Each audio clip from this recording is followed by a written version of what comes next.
Well, here we go, back again with another video, and today's video was a bit of a mix-up of lots of different things. Since I last spoke to you, we had the release of the fixtures, and I will quickly go through one or two fixtures, I think it's juicy fixtures. And do you think it's a hard, tough start to the season? I think it is, because we're on Sky on the Sunday at 12 o'clock, isn't it? First game of the season on Sky on Sunday at 12 o'clock against Coventry. I think the last time we played Coventry at home, I think that was a Sunday as well. And I think there was a lot of trouble in that match. So hopefully the fans behave themselves and there's no trouble from both sets of fans whatsoever. I'm sure there won't be. I'm sure it'll be a really good, exciting start to the season.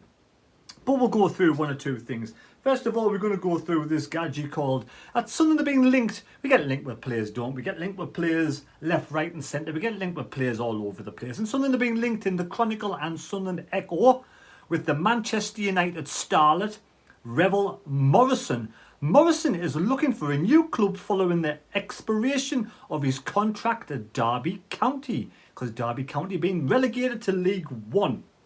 Hopefully they'll get that ownership sorted out and get back to where they belong, I think, which is in the Championship. Sunderland have now been linked with former Manchester United starlet Raven Morrison, who was looking for a new club after his deal with Derby County expires at the end of June. Once hyped up as one of England's hottest prospects, Morrison's career has not hit the same heights and were necessarily expected. Last season was just the first time the 29-year-old had made 20 appearances since 2018, with the midfielder making 38 appearances in all competitions for Wayne Rooney's Derby. So what's your thoughts on this gadget? Raven Morrison, 29-year-old, does he fit the bill as a midfielder? Do we need midfielders? You know, now we've getting the ownership situation sorted out, and now we know with clarification of what's going on. We got rid of Salmon Pants has gone. Yes, old Salmon Pants has gone, and Donald's down to 98%. And we know now there's going to be no more conversations on the ownership. So the ownership now have to start putting some start getting preparing for the beginning of the new season, because I think at this moment in time we are very threadbare on the team front. Very threadbare on the team front, and other things to do with sort of team and coaches. We've getting rid of 2 coaches. Alex Neil has nobbled 2 coaches. Yes, he has. So he's nobbled. Who was it again? He's nobbled Mr. Gregory. David Priest. Both David Priest and Phil Jevons have been axed from Neil's backroom staff.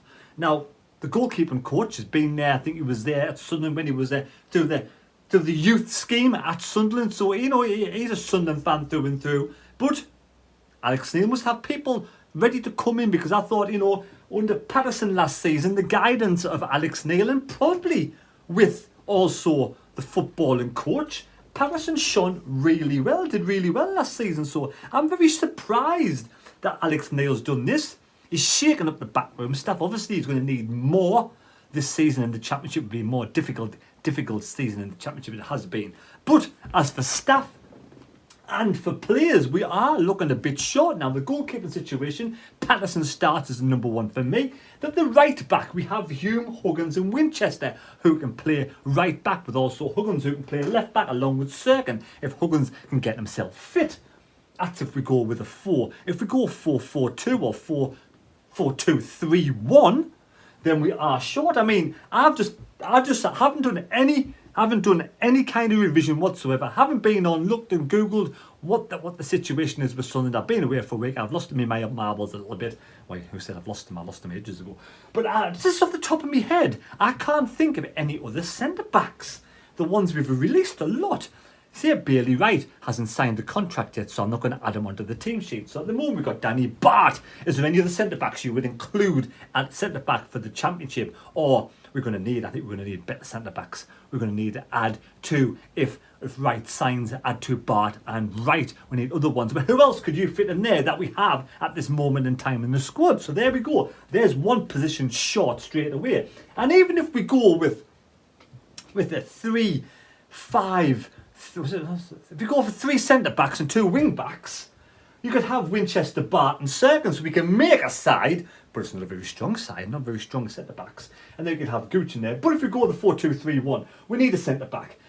But also you can have Neil as a wing back on one side and Gooch as a wing back on the other side. So you kind of can make a team out of what we got, but it isn't what we need. We need a stronger squad all round, stronger players all round, to be fair. Evans, 09 and Matete could play at the two in the middle, either one of those two. Then we have Gooch, Pritchard, Embleton and Stewart. So we can make a team, but we all know who's both you and me. We all know that we need at least 5, 6, 7, possibly 8 players in before the season even starts. And the 25th of July, which is only a month tomorrow away, is the last pre-season game against Hartlepool. So we haven't got much time to get players in, so we need to get our fingers out. We need to get our fingers out now that the ownership situation's sorted out and bring players in. Because for me, the side we have at this moment in time, it looks like it's very thin and it is a relegation side. I'm sorry if you don't believe it, but it is. You don't get 1 or 2 little injuries there. We need to bring in players as soon as possible. So we need to get working in that market straight away. Any players would you have in? Anybody would you bring in straight away? But now we're going to go to the fixtures. We're going to pop over to the fixtures and see what the fixtures are like. So the fixtures were released just the other day, and we all know the first game of the season is a trip to Bristol City after we've played Coventry at home. So Coventry at home, that's a difficult game in itself. Coventry did really well last season, staying in. Is it Robbins who's in charge of Coventry still staying in the Championship and doing really well? That'll be a difficult game. That's on the 31st. Then we have in August, Bristol City away. Tough match. QPR at home, played well last season. Tough match. That's the reason why we probably need to bring on Dion Sanderson. Get Dion Sanderson. Maybe he should have been brought in already. You know, they've got to pay the money for get these names on the team sheet. Then we have Sheffield United away. You know, a playoff contender last season. In the playoffs, just missed out. Stoke City away. Norwich just relegated at home. One of the favourites to win the league. And Rotherham, who, you know, took 4 points from us last season. So the first month in August is a tough month. Then away to Middlesbrough. So if we all think that we're going to have an easy season next season and we're going to make it and we're going to stay in mid-table, like I predicted mid-table, but that was with 6, 7 or 8 acquisitions. So for me, that is not strong enough at all. Not strong enough at all. And we need to get the players in. And now, will KLD spend any money?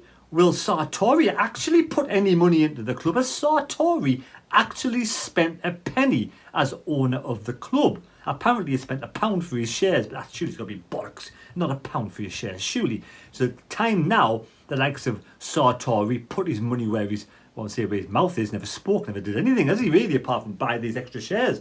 But we need now to invest some money in the club. We need Donald to sit to one side, never open his mouth again. Hopefully sell his shares to KLD. We need KLD with a backing. He must have some good backing to buy in young players, not just young players, but strong, talented players to go with that.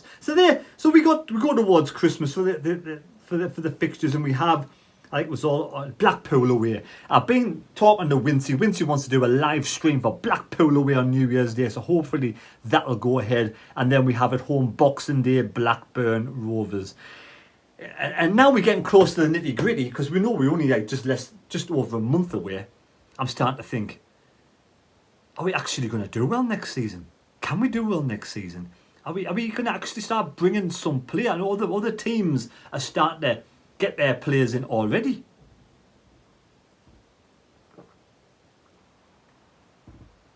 We need Roberts. We need Wright. We need Lex Dion Sanderson. We need another striker, another goalkeeper, another 2 centre-backs. And possibly, is our midfield strong enough for the Championship? 09, Matete and Evans. Are they actually strong enough for the Championship? Would it be time now for Dan Neil to improve again? I want to see what Dan Neil's got over the pre-season. I want to see him improve again at his young tender age of 19. Is he 20 now? He's 19, still pushing 20. He could improve again. He could be the catalyst. He could be the major player in the midfield for attack and flair this season. But it's a step up to the Championship. He's got to step up again if he wants to get another gear and improve.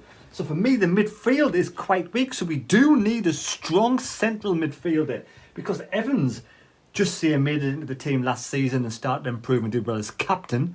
But can he get that step up at the age of 31, coming on to 32? Stewart, as he had his head turned with Rangers, apparently they've only had one meeting in the past. Rangers and the head of recruitment have only had one meeting with Stewart. But that's the thing. Why is Rangers playing against Sunderland in Portugal? Are they looking at Stewart? They're looking to have a chance to chat to Stewart, for the players to chat to Stewart. Has he been chatting to the Rangers players when he's been on international duty?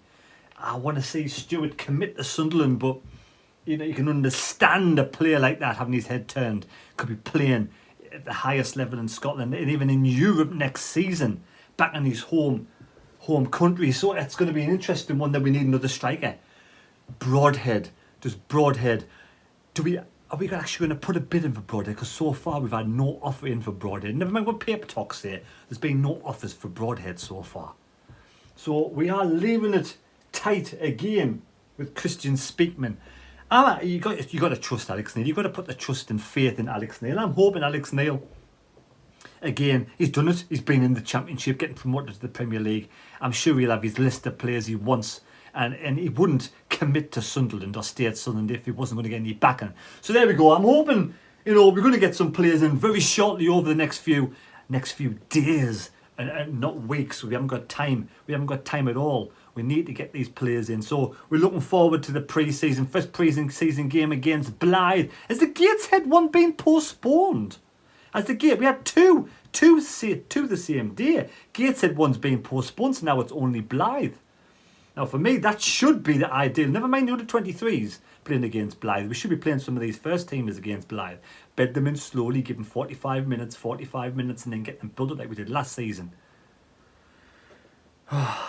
Tell you what, I'm starting now just to get a little bit excited about the season, but I'm also a little bit apprehensive about who we're going to bring in, and we need to do it as soon as possible. So again, I hope you've enjoyed this little chit. It's only basically a little chit chat, End of the day, it's a chit chat, not much going on, and I just wanted to have a bit chat about certain circumstances. And you tell me, you let me know at this moment in time, have we got a team to put out? Is there anybody I've missed? I might have missed 2 or 3 players. I probably have. I haven't looked properly at it. I'm not going to. I thought, right, just use your mind and think about it and write them down off the top of your head. And that's what I've came out with. I probably missed 2 or 3 players. You let me know where we need to strengthen. If you have enjoyed this little quick video, please subscribe to the channel. Only 4 or 5 more subscribers away from 14,300. I don't think I'm ever going to get to 15,000. But anyway, if you haven't already subscribed and you're getting this far in the video and you've enjoyed it, please subscribe. Hit the thumbs up. Every time you hit a thumbs up, it helps on the algorithms of the video, helps to get it shared. Like I said, just a quick chat before the weekend. Enjoy your weekend. Take care. God bless me. God go with you. Don't drink too much, especially if you're under the ages of 21. See you later.